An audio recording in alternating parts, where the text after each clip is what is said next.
एक बार राजा जनक के शासनकाल में एक व्यक्ति का विवाह हुआ। विवाह के बाद वह पहली बार सजवर कर अपनी ससुराल को जा रहा था। कुछ दूर जाने पर रास्ते में एक जगह उसको दलदल मिला। उसने थोड़ा पास जाकर देखा तो उसमें एक गाय फंसी हुई थी, जो शायद फंसे से मरने की दशा में आ गई थी।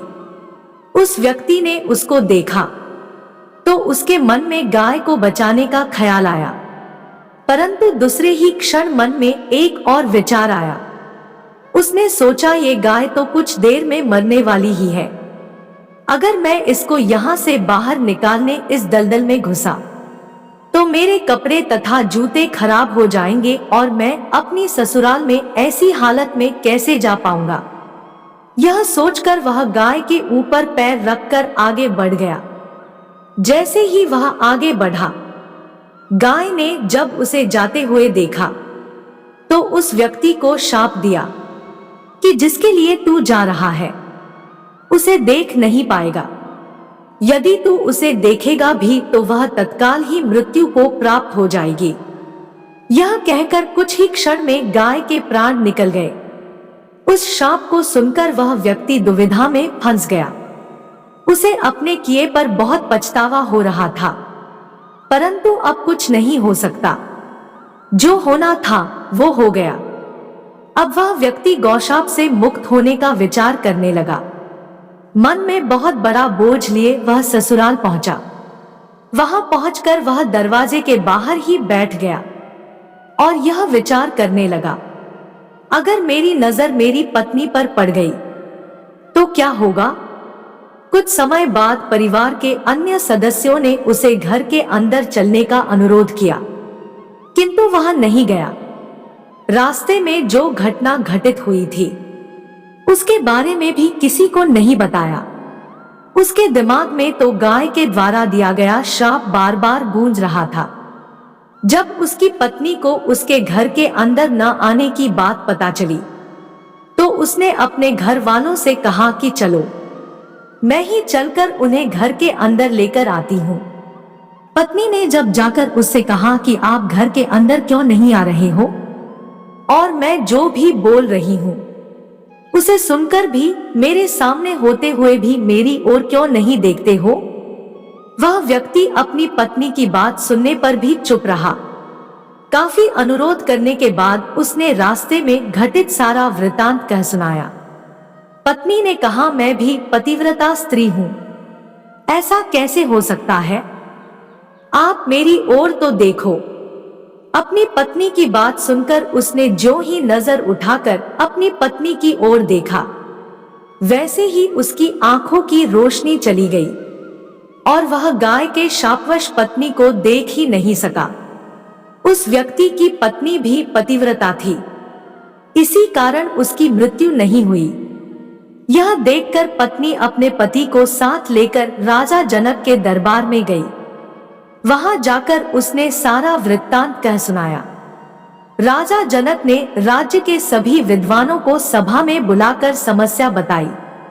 उन्होंने अपने दरबार में बैठे हुए ब्राह्मणों को कहा, हे ब्राह्मण देव, गौशाप से निवृत्ति का कोई सटीक उपाय हो तो बताएं। सभी विद्वानों ने आपस में विचार करके एक उपाय बताया।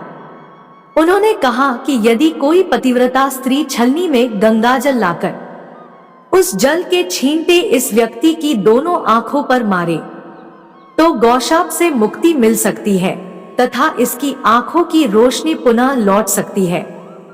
राजा ने पहले अपने महल के अंदर की रानियों सहित सभी स्त्रियों से पूछा तो राजा को सभी के पतिव्रता होने में संदेह की सूचना मिली।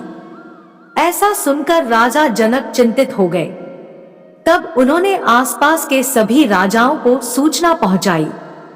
उन्होंने उन्हें संदेश में कहा, उनके राज्य में यदि कोई पतिव्रता स्त्री है तो उसे ससम्मान राजा जनक के दरबार में भेज दिया जाए।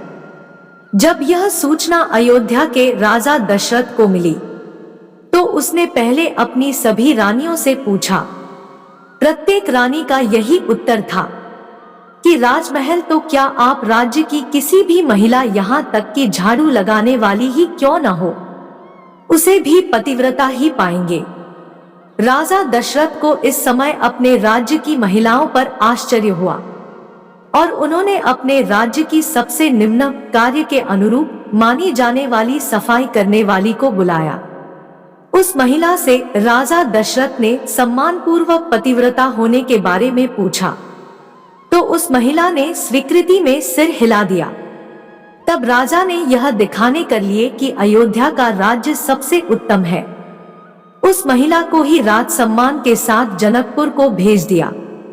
राजा जनक ने उस महिला का पूर्ण राजसी ठाट बाट से स्वागत सम्मान किया। तब राजा ने उस महिला को समस्या बताई, साथ ही ब्राह्मणों द्वारा जो उपाय बताया गया था वो भी बताया। महिला ने राजा को उस कार्य को करने की स्वीकृति दे दी। अगले दिन महिला छलनी लेकर गंगा किनारे गई। वहां पहुंचकर उसने प्रार्थना की, हे गंगा माता, यदि मैं पूर्ण पतिव्रता हूं, यदि मैंने अपने तन और मन से अपनी पति को ही परमेश्वर माना हो, तो गंगाजल की एक बूंद भी छलनी से नीचे नहीं गिरनी चाहिए। ऐसी प्रार्थना करके जब उसने गंगाजल को छलनी में भरा तो जल की एक बूंद भी नीचे नहीं गिरी। यह पवित्र गंगाजल कहीं रास्ते में छलककर नीचे न गिर जाए, यह सोचकर उसने थोड़ा सा गंगाजल नदी में ही गिरा दिया और पानी से भरी छलनी को लेकर राज दरबार में आ पहुंची।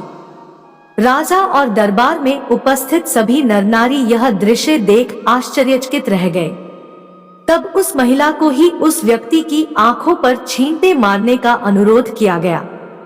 उसने जो ही गंगाजल के छींटे उस व्यक्ति की आंखों पर मारे, त्यों ही उसके आंखों की रोशनी वापस आ गई।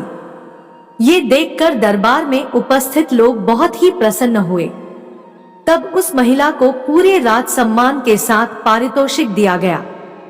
जब उस महिला ने अपने राज्य को वापस जाने की अनुमति मांगी तो राजा जनक ने अनुमति देते हुए जिज्ञासावश उस महिला से उसकी जाति के बारे में पूछा।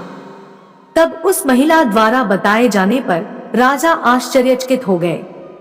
यही कारण था कि सीता स्वयंवर के समय राजा ने सोचा कि जिस राज्य की सफाई करने वाली इतनी पतिव्रता है तो उसका पति कितना शक्तिशाली होगा।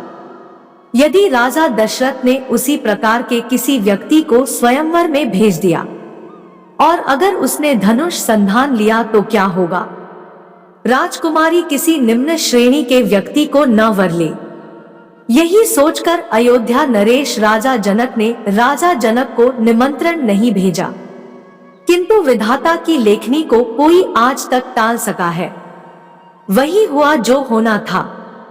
अयोध्या के राजकुमार वन में विचरण करते हुए अपने गुरु के साथ जनकपुर पहुंच ही गए तथा धनुष तोड़कर राजकुमार राम ने सुकुमारी सीता का वरण कर ही लिया। दोस्तों, वीडियो अच्छा लगा हो तो वीडियो को लाइक और शेयर करें और ऐसे ही वीडियो देखने के लिए हमारे चैनल को जरूर सब्सक्राइब कर ले। धन्यवाद।